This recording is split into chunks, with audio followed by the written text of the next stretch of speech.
273 মানে একজন স্পিকার নিয়ে 272 আর একজন স্পিকার 273 জন। আমি একটু হালকা করে বললাম, এটা লজ্জা লাগছে, দুঃখ লাগছে। 3বার ফোন করে ফিরেছে ফিরেছে ফিরেছে।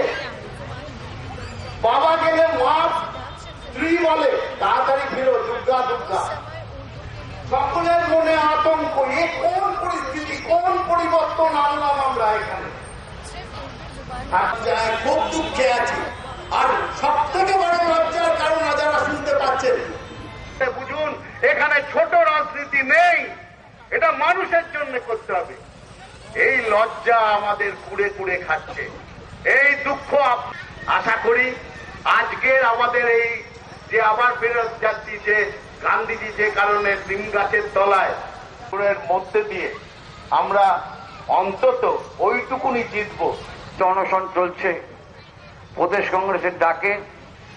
কেন্দ্রীয় মন্ত্রী দীপা দাস মুন্সির নেতৃত্বে বেশ কিছু মানুষ, মহিলারা সমেত অনশন সভায় কংগ্রেস দলের মুখ্য সচেতক বিধায়ক শ্রী অসিত মাল।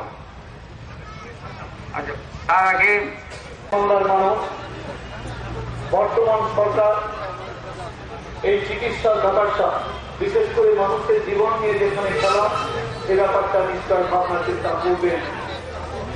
পশ্চিমবাংলার মানুষকে দেখার জন্য দিল্লিতে এই রাজ্যের মানুষ, হাজার হাজার মানুষ প্রতিদিন ট্রেনে করে for that.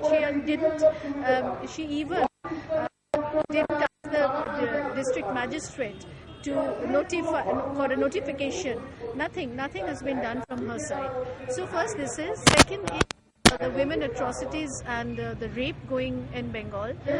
And of course the international media agencies, they are saying that Bengal is a land of rape, and it's a shame for us, everyone. And in each case, every case, we are not getting any solution. No justice has been given so far to any person, any girl, any family.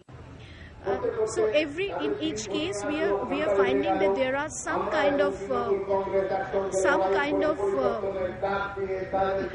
people who are in this. The FIR has been lodged against them. They are mostly from TMC cadres. They are either TMC. There is different law for TMC party. So this is the second.